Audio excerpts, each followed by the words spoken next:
Hey, I'm Karen Campbell. I'm so glad that you're here. Today I want to show you my quadrant method for how to draw figures, but also really how to draw anything. It's super simple. Anybody can do it, and the results you get are really amazing. All you need to get started is a pencil, a ruler, a reference photo, and your body. Oh, and a piece of trace paper too, in case it's a reference photo that you're not allowed to draw on top of.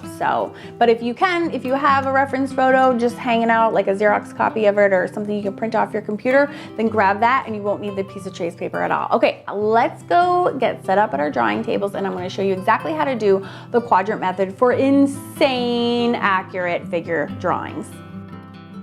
So you have your reference drawing, and then you have your own drawing paper. And what we're going to do is we're going to first draw vertical and horizontal center lines on both your reference as well as your own drawing paper. Then we're going to measure out the exact height and width of the figure that you're trying to draw. So I'm measuring it out on my reference sheet, and then I'm transferring those measurements onto my own drawing paper. So it's literally like from her toes, from toe to toe, and then the width, like her knee to her chest. And that becomes the parameter that we're working with. So we're really using the height and her true width of the figure, or whatever object it is that you are drawing. So those are our first quadrants. So those are quadrants number 1. Okay, and then we're going to start subdividing those into further quadrants. So you simply take the rectangles and we're going to divide them in half. Very straightforward. So we have half on your reference drawing paper, and then we have half drawn again on our own drawing paper. Then we're going to just divide that again. So wherever there's tricky parts, we're going to add more quadrants, and you just always divide them by half. So the busier the area is that you're drawing, the more quadrants you might need. And then you can start drawing at any time, and it's just like a puzzle. We're building these out like puzzle pieces. So you use as many or as few quadrants as you need to get your drawing puzzle pieces all drawn in. So I've broken this out into this one quadrant down into 4 more quadrants because there's a lot going on with her arms. And as soon as I have the quadrants done to a reasonable amount where there's just enough information for me to get started, I'm transferring that information over to my own drawing paper. And as you can see, when I've completed drawing a quadrant, I actually cross it out so I know, oh, that puzzle piece is done. So I'm crossing that out, and then I move to a different puzzle piece. And I take as long as I need to, and then I cross it out, and then I go on to the next little mini quadrant. So I've done 3 there. So now I'm moving on to this 4th one. And I'm slowly but surely filling in the quadrants one by one. So if there's any one quadrant that was too large and I need it to be broken down, then I just go ahead and add just to subdivide it one more time. And you're basically using the new guidelines that you're creating within each quadrant to use as references for the other lines that are in your drawing. And then you're simply recording the information from one quadrant from your reference photo onto your own quadrants on your drawing. I highly recommend when you're doing sort of highly detailed drawings like this, like her face, you just leave those drawings to the end. And as you can see, I keep needing, there's so many lines going on, I need more help, so I just keep subdividing my quadrants into more quadrants. And the great thing about the quadrants method is that you can, when the quadrants become so small like this, you can just freehand them in super quickly. So you don't need to keep using your ruler the whole time. The ruler is really just there to get you started, get your main lines going. And then if you need to keep breaking down those quadrants more and more and more, and look at that again, I just keep subdividing them as many times as I need to. And again, using the smaller and smaller quadrant lines as reference lines against which I can base the other real lines of the drawing so I know exactly where to draw them.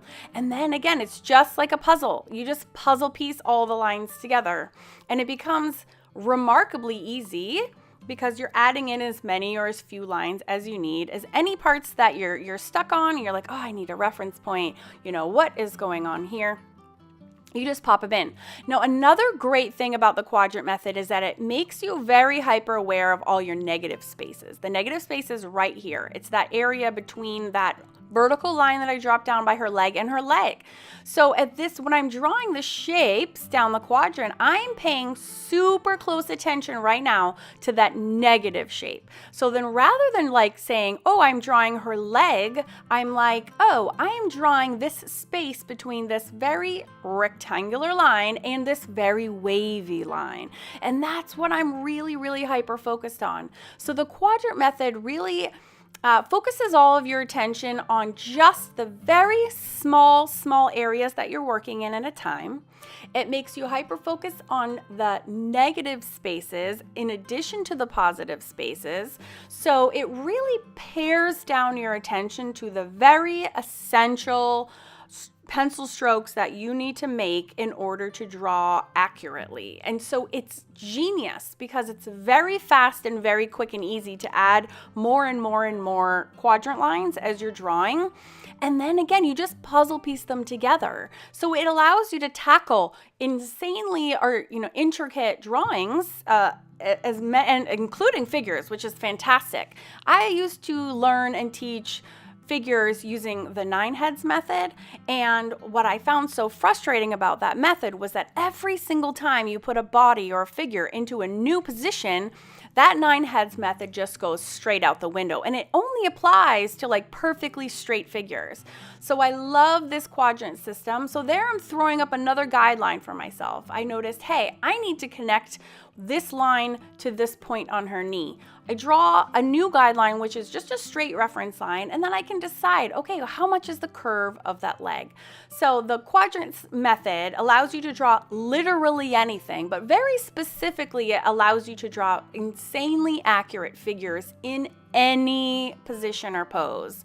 And so you can really take your time, focus on one body part at a time, and you can draw anything. And it allows you to, again, puzzle piece together your figures in any way so you can make really successful projects, and you just go piece by piece by piece. Another cool thing about the quadrant system is you can do any part of the drawing at once. There's no wrong way to attack a figure. You can start at the top, you can start anywhere that you want also, so it gives you a lot of more control. It allows you to, again, just zero in on the very specific quadrants and the lines that you're drawing within them at any specific time. So then I'm just going to show you how I finish this drawing up. So I've transferred that to my liking. Then when you're done, you get to erase all of your quadrant guidelines, which is very freeing. And then I like to go over the final lines again. You can use, I'm using my mechanical pencil here. I love to also use like a Copic fine liner or a fine liner. And then that allows you to erase, again, more freely erase all of your original figure lines that you've drawn in your sketch.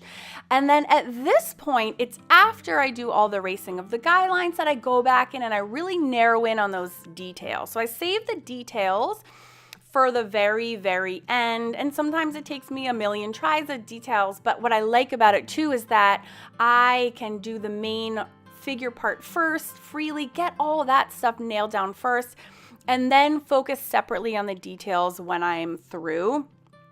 And this whole quadrant system breaks down everything into a very underwhelming way to draw any figure, including ones that are extremely complex. So then you can just finish drawing as you see fit. So I've done this ballerina now in graphite and in Copics as well as watercolor markers. So really the sky's the limit. I hope this helps you. I hope this helps you draw absolutely anything with grace and ease, and so that you can just experience the joy of sitting down at your art table and drawing anything to your heart's content. I will see you in the next video coming up. Thanks for watching.